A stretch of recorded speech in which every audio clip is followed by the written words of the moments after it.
Baik teman-teman, di sini saya akan menjelaskan kembali penjelasan tentang tafsir Jalalain.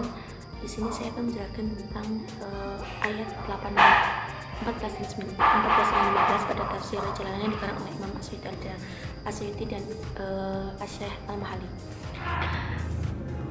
Alhamdulillah Nabi Mustafa Muhammad sallallahu alaihi wasallam wa ala alihi wa sahbihi wa dzurriyyatihi wa man tabi'ahum bi ihsan.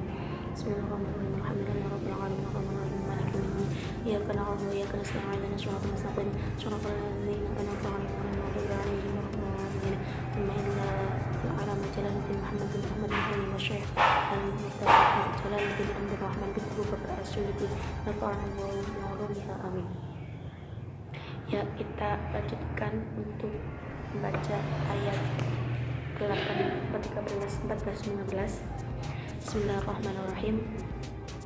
Wa idza lan tatkala laku ketemu sopaan munafikun asluhu utawi asale lafat laku iku lakiyu ya lafat lakiyu hadza baj dibuang apa domah lil istiqoli krono diwaca abot summa mengkonuli aliyauya lil litiko iha ketemu ya sakinatu ing dalam krono sukun ma'al wawu ing dalam sertane wawu alladzina ing wong akeh amanu kang padha iman sapa alladzina qalu mongko ngucap sapa munafikun amanna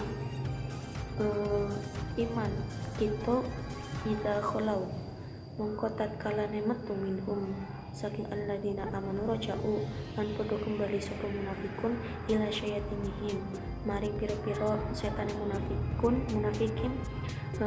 roksaihim tegese pira-pira sirahe munafikin qalu mongko ngucap sapa munafik inna ma'akum satamuna kita ing dalam sertane sira kabeh bidin ing dalam agama innama pastine perkara mau nahnu uga utawi kita iku mustaziun wong padha anggeguyu him kelawan alladzina amanu bi idhari kelawan nglahirake iman Allahu utawi Allah yastazi'u bihim anggeguyu maring wong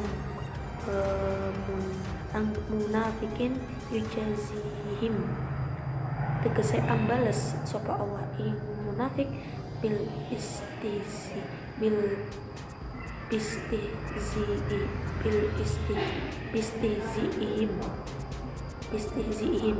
kelawan oleh anggeguyu sapa munafik wayamudduhum lan nulurake sapa Allah ing munafik ya amahilhum tegese nglampurake ing munafik pinduh janhim ing dalem melajute munafik bidijawuzihim kelawan oleh ngelangkahi al-haddu angger-angger bil kufri kelawan kufur ya mahun hale putuk bingung sapa munafik ya tarot teduna tegese podong dikemungkir sapa munafik ya tahayaron krono bingung iku halun dikihal. Nah, jadi untuk penjelasan yang ayat 14 ini pada saat itu diceritakan ketika zaman Nabi Muhammad SAW wa idalaku dan ketika tatkala laku bertemu suku munafik. Jadi siapa yang bertemu yaitu orang yang munafik, dijelaskan dari ayat-ayat sebelumnya. Nah, lampu ini dijelaskan kembali ditafsir oleh Syekh Imam Asy'uti dan Syekh Imam Mahali menjelaskan bahwa asluhu laku, asalnya dari kata laku itu adalah lakiyu, asluhu lakiyu, di mana hadza faj'at tummatul istiqoli tummaliyai litiko iha sakinatul ma'alun. Nah, di mana dibuanglah tumbah yang pada lakiyu itu karena lafaz lakiyu itu karena memberatkan pengucapan. Kemudian karena bertemunya yang tersebut dan yang ia tersebut itu berupa huruf domah yang kemudian yang bertemu dengan waw. Maka kata kalimat laku ini asalnya adalah laku yang dimana membuang domah yang terdapat pada harokat ia, kemudian harokat ia membuang ya-nya itu, kemudian domah yang pada harokat wawanya itu berpindah kepada huruf qafnya. Jadi asal katanya laku itu adalah lakiu. Kemudian alladzina amanu ing wong akeh wong kang iman kabeh. Kenapa alladzina amanu ini menjadi maf'ul bih, di mana maf'ul bih dari kata wa idza laku. Dan ketika orang yang munafik itu bertemu dengan orang yang beriman, maka mengucap qulu amanna. Mengucap, siapa yang mengucap? Yaitu orang munafik. Qulu amanna, kami itu beriman. Kami itu beriman. Jadi di sini itu bahwa orang munafik ketika bertemu dengan orang beriman itu menyatakan bahwa dirinya itu beriman. Tetapi ketika dia kembali ketika dia telah idza khalau itu, kalau dalam bahasa Indonesianya itu pisah. Jadi namun ketika orang yang munafik itu bertemu dengan orang yang beriman, mereka mengucapkan keimanan mereka. Namun ketika dia pisah, apa yang dimaksud dengan pisah? Yaitu minhum warja'u, dari orang yang beriman pisah dari orang yang beriman, yang kemudian dia itu kembali kepada siapa? Kepada ila syayatinihim, kepada setan-setan mereka, setan-setannya orang munafik. Nah, di sini jelaskan bahwa apa yang dimaksud dengan syayatinihim, setan-setan orang munafik, yaitu dijelaskan airu saihim, tegese piro-piro sirah munafikun. Yang dimaksud sirah kepalanya orang munafik itu ya berarti seperti kepala-kepala masa orang-orang yang munafik seperti itu. Qaulu innama akum, sesungguhnya mereka semua mengucapkan innama akum, sesungguhnya kami itu bersama kalian dengan apa? Dalam hal apa? Dengan hal agama. Innama nahnu mustahzi'un, sesungguhnya perkara yang tadi telah saya lakukan itu, yang telah kami lakukan itu adalah sebuah ungkapan pengolok-olokan. Jadi kata dari ayat 14 ini menerangkan bahwa ketika orang yang munafik itu bertemu dengan orang yang beriman, mereka menyatakan keimanannya. Namun ketika mereka kembali kepada orang yang munafik, kembali dengan segerombolan mereka, kaum yang satu kaumnya, maka menyatakan bahwa itu yang telah saya lakukan itu hanya sebuah olok-olokan, sebuah pengecekan kepada orang-orang yang beriman. Karena saya itu sebenarnya itu masih bersama kalian dalam hal agama seperti itu. Kemudian dibalas lagi, dijelaskan disambung oleh ayat 15, yaitu sebelum itu bahwa saya itu mengidharkan, menguburkan keimanan saya kepada orang-orang yang beriman. Padahal mereka itu masih munafik, hanya orang yang munafik lah ya. Ketemu orang yang ini mengakunya ini, ketemu yang ini beda lagi.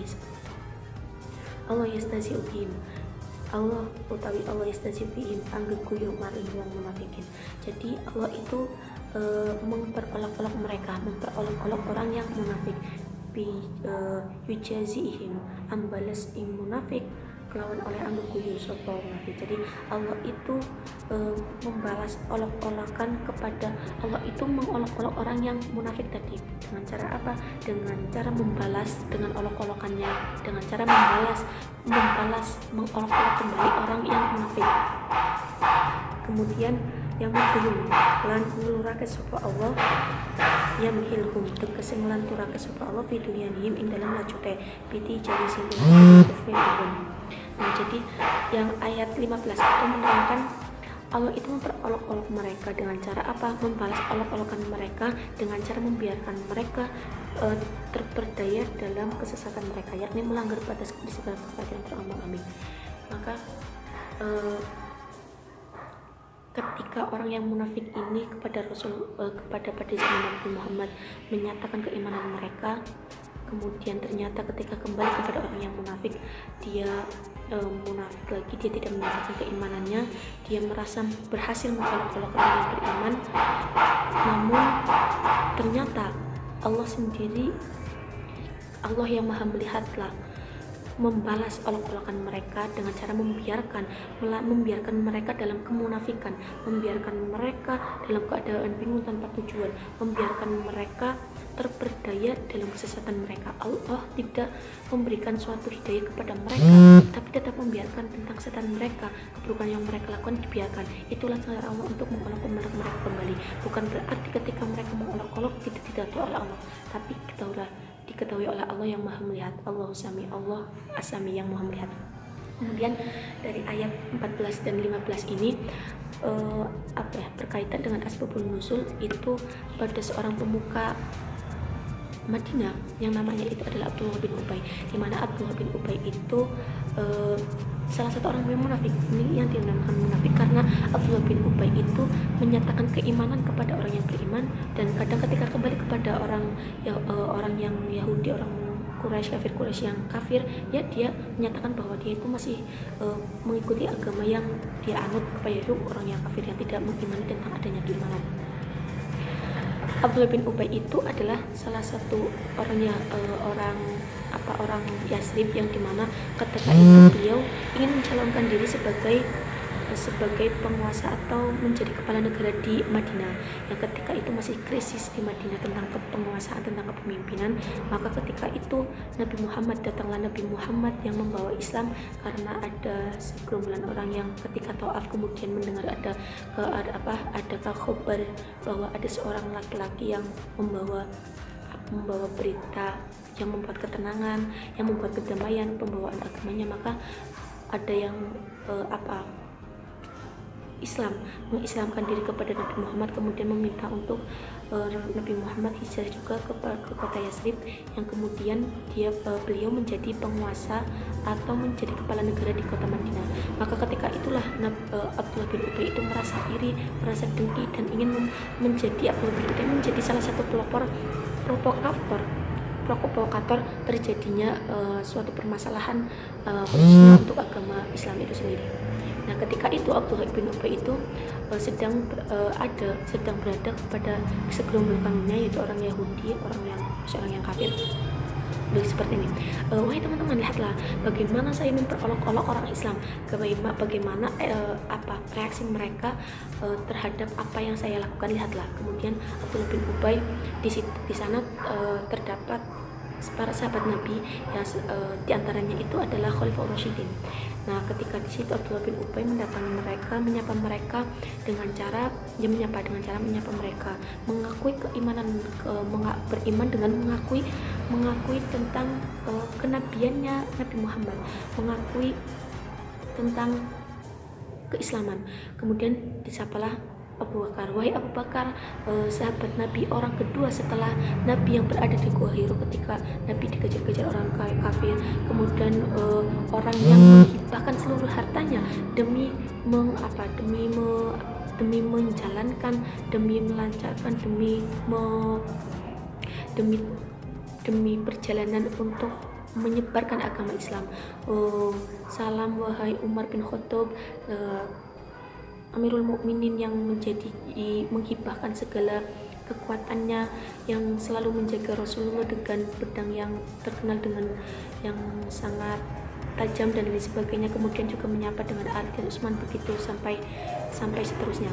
Yang kemudian dengan seperti itu para sahabat itu mempercayai keimanan Abdullah bin Ubay. Nah, kemudian dengan sapaan yang baik itulah disambut dengan yang baik. Kemudian Abdullah bin Ubay kembali kepada mereka. Lihatlah apa yang telah saya lakukan, wahai kawan-kawan, apa yang telah saya lakukan terhadap orang-orang yang beriman tadi. Sesungguhnya saya itu hanya memperolok-olok mereka. Saya itu ya ngomong Islam, padahal yang masih agama dalam agamanya saya masih bersama kalian seperti itu kepada orang yang kafir. Maka ketika itu para sahabat Nabi itu pergi pulang menuju Rasulullah, menemui Rasulullah, memberikan khabar tentang keadaan atau kejadian yang telah terjadi, yang telah dilakukan oleh Abdullah bin Ubay. Ketika itulah turun ayat tersebut, ayat 18, ayat 15, 14 dan 19. Kisah Abdullah bin Ubay ini menjadi satu pelajaran bagi kita bahwa melakukan hal yang munafik, mengatakan yang menjelek-jelekan sesuatu untuk menerima hal yang ketenaran itu menjadi hal yang dibenci oleh Allah. Itu karena orang yang munafik pasti sangat dibenci oleh Allah. Contohnya dari yang bisa kita ambil dari kitab Tafsir ayat 14 dan 15 ini seperti ini, bahwa sebagian di antara teman kita itu ada yang melakukan hal yang menurut mereka itu hal yang efektif untuk mendapatkan teman, tetapi perlu diketahui bahwa kita itu tidak harus harus menjadikan hati-hati, tidak mudah terprovokasi untuk omongan orang-orang, apalagi tentang hal buruk. Apalagi hal buruk. Yang baik-baik saja perlu kita, kalau yang baik ya alhamdulillah, kalau buruk yang perlu dihati-hatikan. Contohnya seperti ini, sebagian di antara teman kita itu memprovokasi atau menjelaskan kejelekan teman kita. Contoh seperti ini, ada teman yang kemudian dekat dengan kita, yang tadinya tidak dekat kemudian menjadi dekat. Nah, ketika kedekatan teman kita ini perlulah kita waspadanya kalau ada teman-teman yang memprovokatori atau menjelek-jelekan teman yang lainnya. Kita perlu tabayun terlebih dahulu. Kita tidak boleh terprovokasi dari apa yang mereka katakan. Jangan kita malah ikut-ikutan memprovokatori, menjelek-jelekan satu yang sedang kita bicarakan. Kita menambahkan sesuatu yang kejelekannya itu, maka perlulah kita didengar terlebih dahulu apakah itu betul atau tidak. Tabayun lah intinya. Kemudian teman-teman yang seperti inilah yang perlu dicurigai, yang perlu diwaspadai. Kenapa yang perlu diwaspadai? Karena jangan-jangan kalau kita sudah berantem, ketika sudah berantem nanti malah kejelekan kita yang dia ketahui malah akan diumbar-umbar, karena sebagian di antara teman kita itu seperti itu. Bahasanya itu hanya memberikan sebuah ketidakbaikan orang lain untuk mendapatkan seorang teman seperti itu. Jadi ada satu obrolan yang menjadikan memprovokatori, menggibai seseorang yang tidak baik. Itu ya perlu kita hati-hati untuk teman seperti itu. Ya, perlu kita temani juga, tetapi kita tidak perlu memberikan komentar yang jelek kembali, karena takutnya kalau kita memberikan komentar yang tidak baik, nanti komentar yang tidak baik yang kita sampaikan itu akan disampaikan kembali kepada orang yang disampaikan kepada teman yang tadi dia jelek-jelekan seperti itu. Ya seperti hanya Abdullah bin Ubay menyatakan keimanannya kepada orang yang beriman, memberikan kejelekan tentang orang-orang Yahudi kepada orang yang beriman, tetapi juga ketika kembali kepada orang Yahudi dia membaik-baiki orang Yahudi namun menjelek-jelekan orang yang iman seperti itu. Maka menjadilah pelajaran kepada kita bahwa perlakuan yang seperti itu perlu kita jauhi seperti itu. Mungkin cukup itu yang dapat saya sampaikan, kurang lebihnya mohon maaf. Apabila banyak kesalahan, apabila ada kekeliruan dalam penyampaian hal yang saya jelaskan, silakan berikan komentar untuk meluruskan kembali penerangan yang kemudian itu ada suatu kesalahan yang terjadi atau kemelencengan yang terjadi. Ya, mungkin cukup itu. Wallahul muwaffiq ila aqwamit thoriq. Wassalamualaikum warahmatullahi wabarakatuh.